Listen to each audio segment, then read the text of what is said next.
Hello everyone, welcome back to our channel Bengali travel blog. তোমরা সবাই কেমন আছো? আশা করি সবাই খুব ভালো আছো, সুস্থ আছো। তো অলরেডি যেরকম তোমরা আগের ভিডিওগুলোতে দেখেছো যে আমরা মুন্নারে ঘুরতে এসেছি, আর আমরা কিন্তু প্রথম দিনের ট্রিপটা কমপ্লিট করেও নিয়েছিলাম। তো সেরকমই আমরা ট্রিপ থেকে ফিরে হোটেলে গিয়ে ফ্রেশ হয়ে আমরা ডিসাইড করি আমরা একটু লোকাল মার্কেটটাকে ঘুরে দেখব। তো সেই মতো আমরা চলে এসেছি লোকাল মার্কেটে। এখানে যেহেতু এটা পাহাড়ি এরিয়া, তো সেই জন্যই মার্কেট এরিয়াটা যে খুব বেশি বড় সেটা কিন্তু নয়। মার্কেট এরিয়াটা মোটামুটি ছোটই, কিন্তু ছোট হলেও এখানে কিন্তু সব রকম দোকানই আছে। সেটা জামা কাপড়ের দোকান বলো বা সোনার দোকান বলো বা যে কোনো গ্রসারি স্টোর বলো, সব কিছুই কিন্তু এইটুকু জায়গার মধ্যেই অ্যাভেলেবেল আছে। শুধুমাত্র যে দোকান আছে সেটাও না, এখানে একটা পেট্রোল পাম্পও কিন্তু এই বাজারের মধ্যেই আছে। আর সেই পেট্রোল পাম্পটার পাশে কিন্তু ট্যাক্সি স্ট্যান্ডও রয়েছে। তো তোমরা যদি চাও তো তোমরা সেই ট্যাক্সি স্ট্যান্ডে গিয়ে ওদের সাথে কথা বলেও তোমরা লোকাল ট্যাক্সি করে ঘোরার জন্য কথা বলে দেখতে পারো। তো আমরা যেরকমটা ভাবছিলাম যে পাহাড়ি এরিয়া বলে হয়তো এখানে শুধু গাড়িই চলে, কিন্তু সেটা কিন্তু না। আমরা এখানে এসে দেখলাম যে এখানে প্রচুর অটোও চলে। তো চলো আমরা একটু ঘুরে দেখি যে এখানে কি কি আর আছে।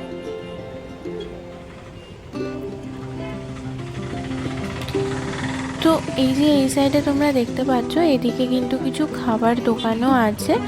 আর তার পাশাপাশি কিন্তু কেরালার এই এরিয়াগুলো কিন্তু স্পাইসেসের জন্য খুবই ফেমাস। মানে এইসব এরিয়াতেই কিন্তু বেসিক্যালি সেই স্পাইসেসগুলো কিন্তু কাল্টিভেশনটা হয়। যেরকম কি এলাইচি, দালচিনি, লবঙ্গ, গোলমরিচ, এই সমস্ত স্পাইসেসগুলো এখানে কোয়ালিটি যেমন খুবই ভালো, কম্পেয়ার যদি আমরা করি আমাদের ওখানের দামের সাথে এখানের দাম, তো এখানের দামটাও কিন্তু সেই তুলনামূলকভাবে অনেকটাই কম হয়। আর কোয়ালিটি তো অবশ্যই ভালো হয়। তো আমরা ওই জন্য এখানে মার্কেটে ঘুরতে ঘুরতে কিছু স্পাইসেসের দোকানও আমরা গিয়েছিলাম। আর সেখান থেকে কিন্তু আমরা আমাদের নিজেদের জন্য কিছু স্পাইসেসও কিনেছি।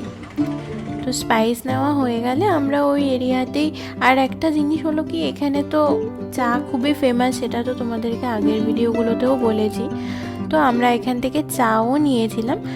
চায়ের জন্য আমরা এখানে কিন্তু একটা টি ফ্যাক্টরিও ভিজিট করেছি, সেটা তোমরা পরবর্তী ভিডিওতে দেখতে পাবে। তো চলো এবারে আমরা এগোই আমাদের হোটেলের দিকে। মার্কেট এরিয়াটা কিন্তু এইটুকুটাই ছিল।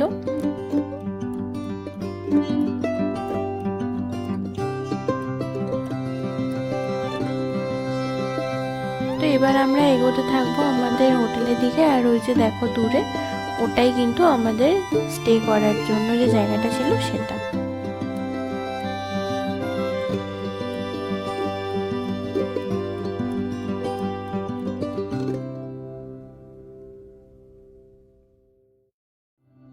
আর এই যে এদিকে দেখছো এই দোকানগুলো, এই সমস্ত দোকানে কিন্তু তুমি সাউথ ইন্ডিয়ান ফুড ছাড়াও নর্থ ইন্ডিয়ান ফুড বলো বা চাইনিজ বলো, ওগুলোও কিন্তু পেয়ে যাবে। তো খাবারের কষ্ট খুব বেশি এটা কিন্তু এখানে হবে না। আর যেরকম তোমাদের বলছিলাম, দেখো পেট্রোল পাম্পটার কথা, এই লেফট সাইডে কিন্তু এটাই কিন্তু পেট্রোল পাম্পটা।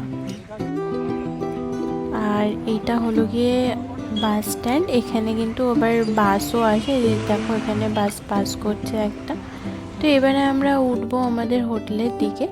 একটা জিনিস বলে রাখা ভালো, যেহেতু এটা আমাদের হোটেলটা অনেকটাই উঁচুতে ছিল, তো এরকম মার্কেট থেকে কিন্তু একটা স্টেয়ার করা ছিল, যেটা দিয়ে কিন্তু আমরা সোজা সে হোটেলের মধ্যে পৌঁছে যেতে পারবো। দেখো আমরা বেশ খানিকটা সিঁড়ি কিন্তু উঠেও এসেছি, আর এখন দেখতে নিচের ভিউটা এরকম লাগছিল। তো এই সিঁড়িটা দিয়ে ওঠার মুখেই কিন্তু একটা চার্চও পড়ে। তোমাদের চার্চটা পরে দিনের বেলাতেও ঘুরিয়ে দেখাবো, তবে যাওয়ার সময় তো রাত হয়ে গিয়েছিল, তো আমরা বাইরে থেকেই আর কি একটু ভিডিও করি। তো এটা হলো সেই চার্চটা। আর এই চার্চটার নাম কিন্তু ছিল সেন্ট কার্মেল চার্চ।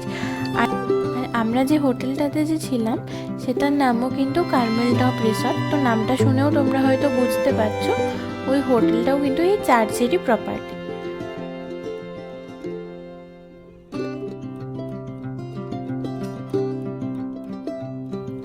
এটা হলো চার্চের ভেতরটা, খুবই সুন্দর লাগছিল। আমরা বাইরে থেকেই ফটো নিয়েছি, ভেতরে যাইনি তখন। আর যেরকম তোমাদেরকে বলছিলাম যে ওয়েদারটা কিন্তু তখন খুবই সুন্দর ছিল, তবে একটু একটু বিদ্যুৎ চমকাচ্ছিল, কিন্তু বৃষ্টি আমরা সেরকম একটা পাইনি।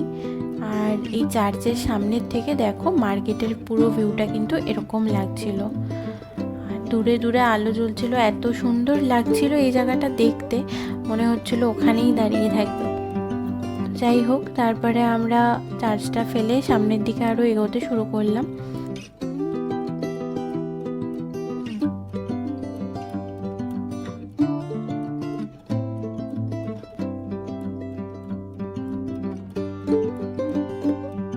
হোটেলটা বেশ খানিকটাই উঁচুতে, তো তোমাদেরকে এই সিঁড়ি দিয়ে বেশ খানিকটা ওপরে উঠে তারপরে হোটেলে পৌঁছতে হয়।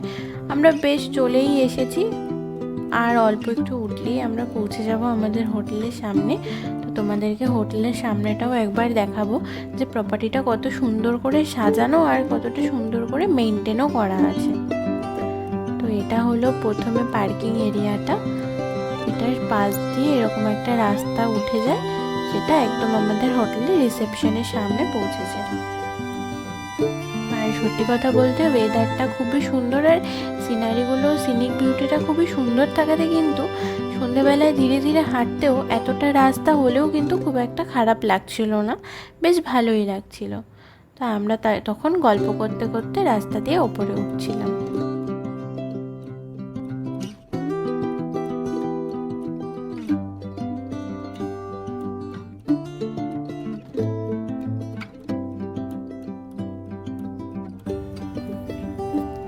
তো যেরকম তোমরা দেখতেই পাচ্ছ যে আমাদের হোটেলটা কিন্তু মুন্নার মার্কেটের খুবই কাছে। তো এই হোটেলটা নেওয়ার রিজনটা এটাই ছিল যে এখান থেকে কিন্তু সব কিছুই ইজিলি অ্যাক্সেসেবল, মানে সেটা তুমি ট্যাক্সি স্ট্যান্ড বলো, খাবার রেস্টুরেন্টস বলো, বা মেডিকেল শপ বলো, সব কিছুই কিন্তু খুবই কাছে ছিল। হ্যাঁ, একটু উঁচুতে তো অবশ্যই ছিল, কিন্তু জিনিসগুলো খুবই ইজিলি অ্যাক্সেসেবল ছিল। তো কথা বলতে বলতে আমরা আমাদের হোটেলের একদম সামনেটায় পৌঁছে গিয়েছি। যেরকমটা দেখতেই পাচ্ছ তোমরা, চারিদিকে খুব সুন্দর করে আলো দিয়ে সাজানো ছিল, খুবই সুন্দর লাগছিল দেখতে। আর এটা ছিল আমাদের হোটেলের একদম সামনে থেকে ভিউ। খুব বেশি বড় কিন্তু ছিল না, কিন্তু এইটুকু তো বলতেই হয় যে খুবই সুন্দর করে এরা কিন্তু মেনটেন করেছিল।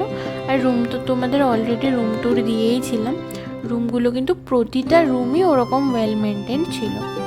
আর এই দেখো আমাদের এই হোটেলের সামনে রিসেপশন লবি থেকে কিন্তু মার্কেট এরিয়াটা রাত্রেবেলা ঠিক এরকমটা লাগে দেখতে, খুবই সুন্দর লাগছিল। তো আমাদের ডে 1-এর প্ল্যানটা এখানেই শেষ হয়। আর নেক্সট কিন্তু আমাদের একটা অফ রোডিং জিপ সাফারির প্ল্যান আছে, সেটা নিয়ে আমরা নেক্সট ভিডিওতে আসবো। আর আমাদের সাথে সাথে তোমাদেরকেও নিয়ে যাব সেই অফ রোডিং জিপ সাফারিতে। আজকের মতো ভিডিওটা এইটুকুই, দেখা হচ্ছে পরের ভিডিওতে। ততক্ষণ সবাই খুব ভালো থেকো, সুস্থ থেকো, টাটা।